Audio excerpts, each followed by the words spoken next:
Cześć, witam Was w nowym filmie na kanale NoTopStryk. Dzisiaj porozmawiamy sobie o najciekawszych i najbardziej przydatnych funkcjach, w jakie wyposażone są aparaty Olympus. Co nakłoniło mnie do nakręcenia takiego filmu? Podczas prowadzonych przeze mnie warsztatów z fotografii górskiej i krajobrazowej często wspominam o tych ciekawych funkcjach w Olympusach, no bo sam tym sprzętem fotografuję i spotkałem się z tym, że bardzo wielu użytkowników bezusterkowców Olympusa nie ma w ogóle pojęcia o tym, że takie ciekawe funkcje w tych aparatach się znajdują. Więc pomyślałem, że nagram tego typu film i być może dzięki temu dowiecie się o jakichś nowych możliwościach Waszego aparatu. Zapraszam do oglądania.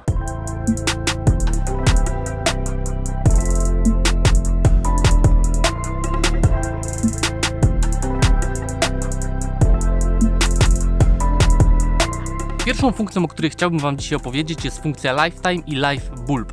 Są to funkcje, które służą do fotografowania na długim czasie naświetlania.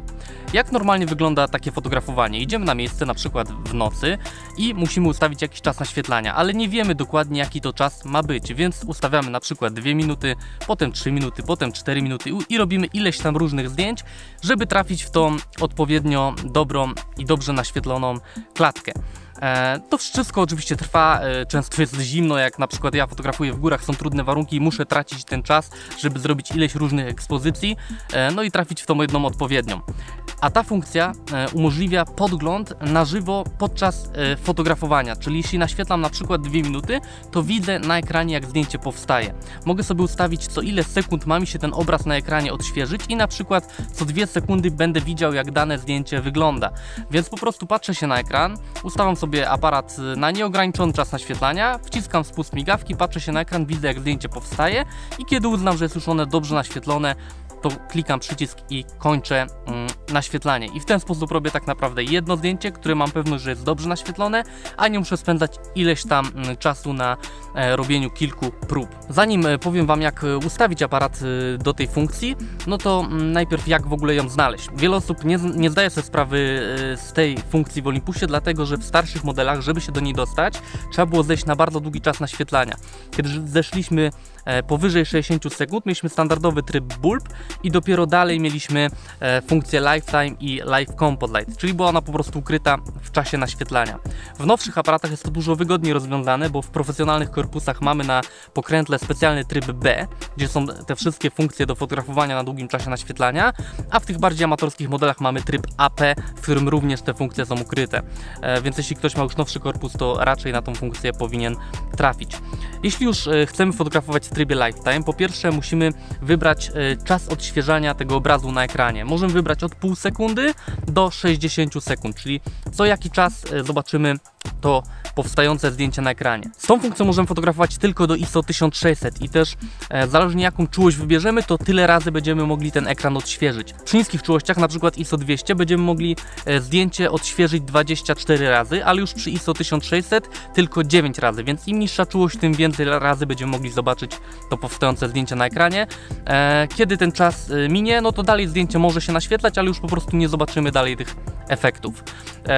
Przy fotografii na długim czasie zazwyczaj robimy zdjęcia ze statywu, więc tutaj i tak będziemy używać pewnie tych najniższych czułości, no wyjątkiem tutaj może być fotografia gwiazdy, gdzie to ISO się często podnosi. Podczas naświetlania na ekranie, oprócz tego odświeżonego zdjęcia, widzimy histogram na żywo, który też się zmienia z czasem.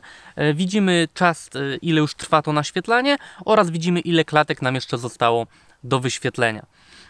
Kolejna ważna sprawa to przy tej funkcji nie można używać samowyzwalacza, więc tutaj ważne jest jednak, żeby mieć wężyk spustowy, bo przy dotknięciu spustu migawki jednak zawsze jakieś tam drgania na aparat przechodzą. I teraz czym różni się funkcja Lifetime od Live Bulb?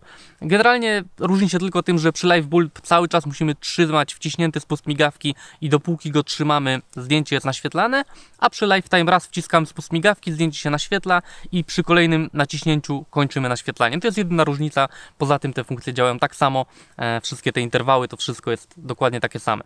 Jak widzicie, to jest świetna rzecz, która naprawdę może zaoszczędzić przede wszystkim czasu i nerwów gdzieś na szlaku w trudnych warunkach, bo robimy tylko jedno zdjęcie i mamy pewność, że będzie ono tak naświetlone, jak chcemy. Kolejną funkcją, która służy też do fotografowania na długim czasie, oprócz Lifetime i Live Bulb, jest funkcja Live Composite. Znajdziemy ją w tym samym miejscu, gdzie pozostałe dwie i służy ona do tego, żeby jakby malować światłem na zdjęciu. Działanie tej funkcji najłatwiej mi wytłumaczyć na jakimś konkretnym przykładzie. Na przykład chcę sfotografować schronisko i rozmyte gwiazdy na niebie za schroniskiem. Normalnie nie byłbym w stanie tego naświetlić na jednej klatce, bo po prostu gwiazdy, żeby je rozmyć, muszą być długo naświetlane, a światło, które się w schronisku pali, byłoby przepalone, po prostu okna mielibyśmy całkowicie białe.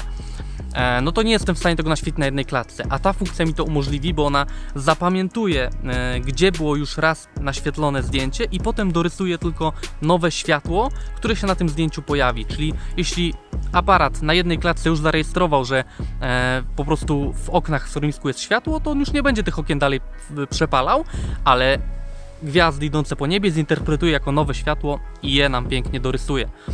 Więc jest to bardzo świetna funkcja do fotografowania właśnie gwiazd oraz do malowania światłem, bo mogę sobie na przykład ustawić jakiś model, może to być samochód, może to być aparat, cokolwiek, i aparat może sobie stać i naświetlać się nawet godzinę i on już nie będzie się przepalał. Po prostu zróbmy tą jedną klatkę, naświetlimy aparat poprawnie i aparat, którym fotografujemy, może już naświetlać tą klatkę przez kolejną godzinę i on jej nie przepali, ale jeśli ja przyjdę do tego aparatu z jakąś latarką, z jakimś światłem i zacznę sobie malować, no to on zinterpretuje to jako nowe światło i domaluje nam jakby te fragmenty na zdjęciu, które oświetliliśmy. Jest to niesamowita funkcja, którą można wykorzystać na bardzo wiele kreatywnych i ciekawych sposobów i jest to funkcja, z którą nie spotkałem się w żadnym innym aparacie, więc warto tą funkcję sprawdzić, warto się nią pobawić. A teraz powiem Wam, jak tą funkcję ustawić, jak zacząć przygodę z Live Composite. Przede wszystkim znajdujemy tą funkcję zależnie od modelu, jakim fotografujemy, tak jak mówiłem, albo na pokrętle, albo w długich czasach naświetlania. Mam teraz ustawione Live Composite i żeby ustawić parametry dla tej pierwszej klatki, muszę kliknąć przycisk menu. I kiedy kliknę przycisk menu, mam tutaj do ustawienia czas naświetlania. Czas naświetlania mogę ustawić od pół sekundy do 60 sekund, takie mamy ograniczenie. Ustawiamy czas naświetlania, dobieramy odpowiednio do tego przysłonę i ISO. ISO ma takie samo ograniczenia jak przy Lifetime, czyli od ISO 200 do ISO 1600. I za pomocą tych po prostu podstawowych parametrów naświetlam tą pierwszą klatkę. I kiedy ona już jest naświetlona, aparat napisze nam, że tryb kompozytowy jest gotowy i już tej klatki więcej nie będzie prześwietlał, a tylko właśnie dorysuje nam do niej nowe światło. Tak to działa, jest to bardzo proste, wymaga pewnego oswojenia się z tą funkcją na początku, ale jak już załapiemy, jak to działa, to naprawdę świetnie można się tym bawić.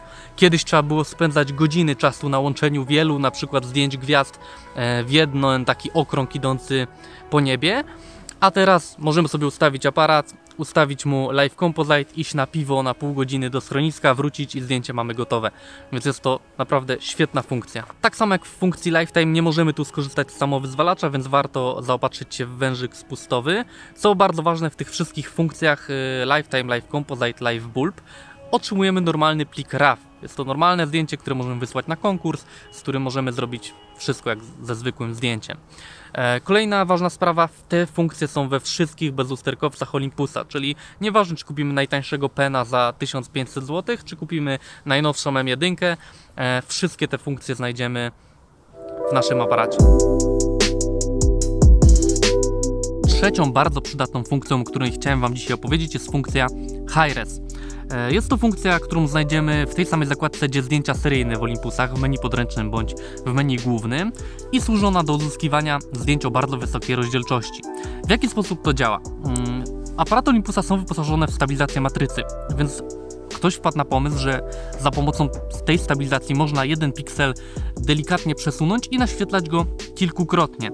Dzięki czemu aparat wykonuje 8 ekspozycji, przesuwając właśnie delikatnie tą matrycę i możemy otrzymać z matrycy, która ma 20 megapikseli, normalnego RAW-a, który ma rozdzielczość aż 80 megapikseli. Jedyne ograniczenie to oczywiście wymaga to trochę czasu, więc musimy to zdjęcie robić ze statywu. Poza jednym wyjątkiem, Olympus EM1X ma już opcję robienia hi-resa z ręki. Dzięki stabilizacji obrazu jesteśmy w stanie otrzymać takie zdjęcie z ręki. Ale nadal na tym zdjęciu nie może być specjalnie ruchu, no bo ten ruch będzie widoczny. Ale jeśli fotografujemy krajobrazy, jakąś martwą naturę albo zdjęcia produktowe, to jak najbardziej możemy z tego skorzystać. W tą funkcję wyposażone są tylko niektóre aparaty Olympusa. 80-megapikselowego RAWa możemy zrobić EM1 Mark II, EM1X, EM5 Mark III oraz Penem F. Natomiast EM5 Mark II również ma tą funkcję, ale w mniejszej rozdzielczości. Tam otrzymamy RAWa 64 megapiksele, a JPEGa, który ma 40 megapikseli, no bo tam jest po prostu matryca o niższej rozdzielczości, która ma 16 megapikseli, stąd ten wynik. Przy korzystaniu z tej funkcji trzeba też pamiętać o użyciu dobrego obiektywu. Najlepiej skorzystać z obiektywów z serii Pro, bo jeśli zrobimy zdjęcie, które ma 80 megapikseli na jakimś kitowym obiektywie, no to niestety ten obiektyw, jego jakość nie pozwoli na skorzystanie z tej większej rozdzielczości. Nie zauważymy specjalnie wzrostu szczegółowości, ale jeśli wykorzystamy dobry, profesjonalny obiektyw, no to te zdjęcia faktycznie będą miały więcej detali. W przypadku hi-resa zdjęcia wykonywane są z migawką elektroniczną. Jedyne co ustawiamy oprócz oczywiście rozdzielczości to jest opóźnienie migawki, więc tutaj możemy skorzystać z samowyzwalacza. Klikamy, czekamy chwilę i zdjęcie jest wykonane. Oprócz tego hi-resa również na karcie pamięci zostanie zapisany zwykły RAW o rozdzielczości 20 megapikseli w przypadku M1. Pokażę Wam tutaj zdjęcia wykonane za pomocą tej funkcji i faktycznie ten wzrost szczegółowości i rozdzielczości jest zauważalny.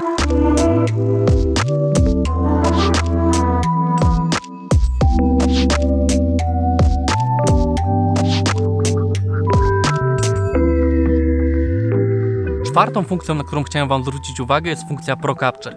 Jest to funkcja zdjęć seryjnych zarezerwowana dla tych najbardziej zaawansowanych modeli Olympusa. Znajdziemy ją w EM5 Mark III, EM1 Mark II i EM1X. Dzięki niej jesteśmy w stanie sfotografować rzeczy, które dzieją się zbyt szybko i zbyt nagle, żebyśmy byli w stanie normalnie zareagować. Idealna do fotografii dzikiej przyrody lub do fotografii sportu. Krótko mówiąc, wtedy, kiedy wiemy, że coś się stanie, ale nie wiemy dokładnie kiedy.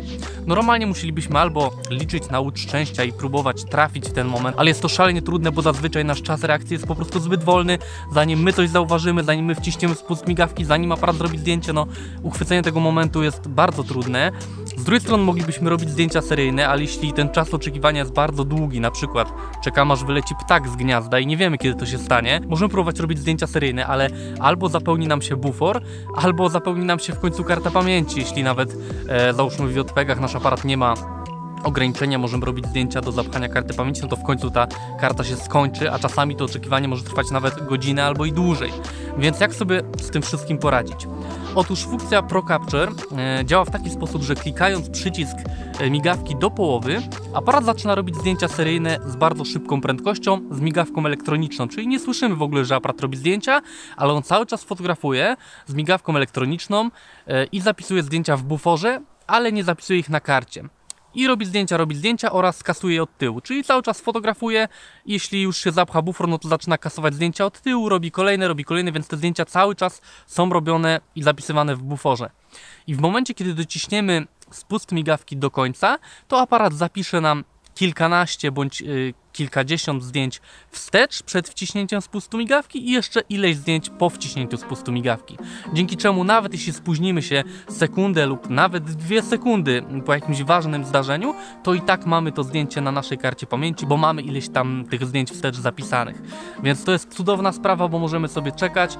Jedyne co nas ogranicza to bateria w naszym aparacie, no bo jedyne co tracimy czekając to po prostu prąd w naszym aparacie, ale jak wiadomo bateria wytrzyma znacznie dłużej niż bufor bądź miejsca na naszej karcie pamięci przy zdjęciach seryjnych. Co ważne, zdjęcia zapisywane są w pełnej rozdzielczości w formacie RAW. Są dostępne dwa tryby: Pro Capture szybki oznaczony jako H i Pro Capture wolny oznaczony jako L. Szybki ustawia ostrość na pierwszą klatkę, a potem już tylko robi zdjęcia, natomiast wolny ustawia ostrość cały czas w trybie ciągłym i dodatkowo jeszcze jest dostępne śledzenie. W trybie szybkim w przypadku M1 mamy do dyspozycji prędkości 60, 30, 20 i 15 klatek na sekundę, ale te wartości mogą się różnić zależnie od modelu. W trybie wolnym możemy zrobić 18, 15 bądź 10 klatek na sekundę, właśnie z tym śledzeniem ostrości i ciągłym autofokusem. W menu głównym pod zakładką C1 możemy ustawić, ile zdjęć ma być zapisanych przed wciśnięciem spustu migawki, ile ma być zapisanych po wciśnięciu spustu migawki. Przed wciśnięciem migawki możemy zapisać maksymalnie 35 zdjęć, a po wciśnięciu spustu migawki liczba tych zdjęć jest nieograniczona. Przez to, że zdjęcia wykonywane są z z migawką elektroniczną, no to też nie zużywamy żywotności naszej migawki, w przeciwieństwie do takich standardowych zdjęć seryjnych. Jedyne co widzimy podczas fotografowania, to jak klikniemy przycisk do połowy, na ekranie wyświetla się taka mała zielona ikonka i po tym wiemy, że aparat w tej chwili robi cały czas zdjęcia i zapisuje je w buforze. Myślę, że w fotografii sportu, dzikiej przyrody jest to funkcja bardzo wyjątkowa i bardzo przydatna.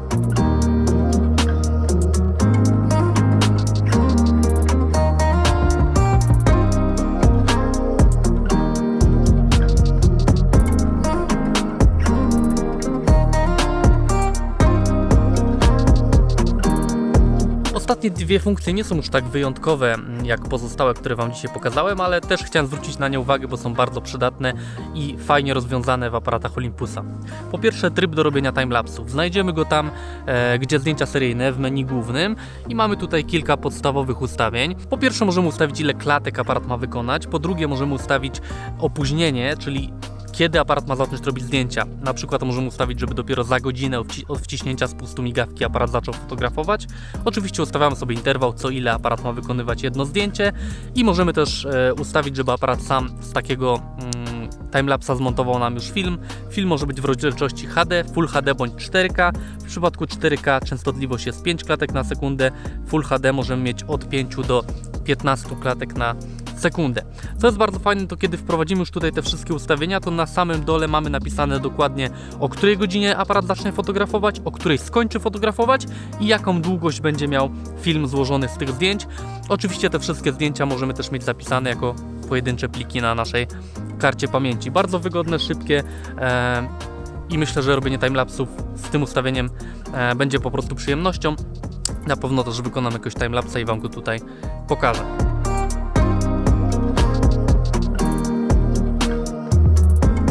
Ostatnią funkcją, którą mam Wam dzisiaj do pokazania, jest funkcja HDR. Tak samo jak timelapsy posiada ją każdy bezlusterkowy z Olympusa. Jest to funkcja, która oczywiście pozwoli Wam uzyskać zdjęcia o dużej rozpiętości tonalnej. W M1 mamy osobny przycisk na obudowie, gdzie szybko możemy tutaj dostać się do tej funkcji, ale w niektórych aparatach trzeba po prostu w menu tego poszukać i na pewno też ta funkcja tam jest. Mamy dwa tryby automatyczne, HDR1 i HDR2. Aparat wtedy sam robi 4 klatki w trybie seryjnym i łączy je już w gotowego HDR-a. Jest to ok, ale ja osobiście wolę sam składać HDR-y w Lightroomie i wtedy mam pełną kontrolę nad tym, co się ze zdjęciem dzieje. Są one moim zdaniem wtedy po prostu ładniejsze. Ale kiedy Wam się śpieszy, kiedy nie chcecie się tym bawić, to można skorzystać z tych automatycznych funkcji. HDR1 i HDR2 różnią się zasadniczo kontrastem. Jeden jest znacznie bardziej kontrastowy i taki, no, wygląda po prostu dużo sztuczniej. Jeśli już korzystacie, to ja polecałbym ten pierwszy, mniej kontrastowy. Mnie natomiast interesuje ten tryb taki, powiedzmy, półautomatyczny, kiedy możemy ustawić, żeby aparat robił ileś klatek na sekundę z określonym przesunięciem ekspozycji. Na przykład możemy ustawić, żeby aparat nam robił 3 klatki na sekundę z przesunięciem 2 EV albo 5 klatek na sekundę z przesunięciem 3 EV i aparat nam sam ustawi tryb seryjny, sam zrobi te zdjęcia, sam przesunie tą ekspozycję i mamy gotowe pliki zapisane na karcie pamięci, które potem wrzucamy do Lightrooma, składamy pięknego HDR-a i robota jest z głowy. Bardzo fajne i mocno przyspiesza pracę, bo nie muszę sam kręcić co chwilę pokrętłem i zmieniać tą ekspozycję, tylko aparat robi to za mnie. Mi się to szczególnie przydaje, bo często fotografuję oprócz krajobrazów zdjęcia wnętrz, zdjęcia nieruchomości i po prostu wtedy mocno przyspiesza to całą moją pracę.